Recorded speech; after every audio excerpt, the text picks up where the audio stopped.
So. Okay. All right, welcome. Today I get to talk about my three loves: mountains, smoothies, and solving mysteries. What I'm doing with my project, I am studying a very ancient geologic problem that remains a mystery to this day. I like to relate geology to food when I do my teaching.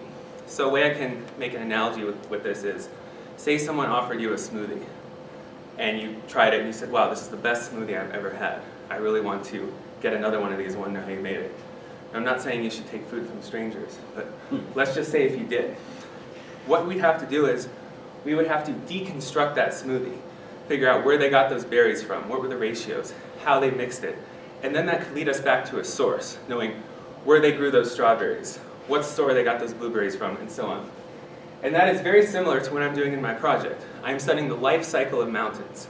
The ancestral Rocky Mountains, which currently are where the modern day Rocky Mountains are, they are pre-dinosaurs, so just giving an assessment of how old they are.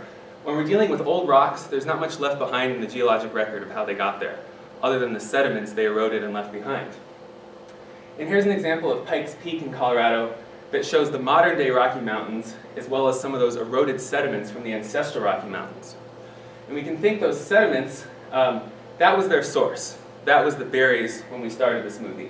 Then as they got eroded and transported, that's the middle. That's the blending phase.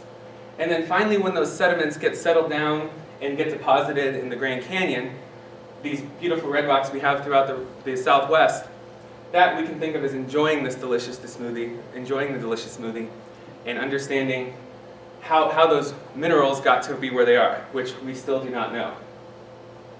So what I am doing is, I'm taking those rocks, which are made of several different minerals from several different sources, breaking them down, deconstructing it, getting these little minerals out of it, these zircon minerals, collecting rocks in the field, putting them through laboratory analysis, separating the best zircon minerals, zapping them with a laser, running that through a mass spectrometer. I can figure out the elemental composition of those minerals and help determine how those rocks got to be there, which in turn will help provide me with a timing of when those rocks were brought to the surface and fingerprint them to a source, which will help and aid understanding the geologic environment of the greater Southwest region that is very rich in natural resources.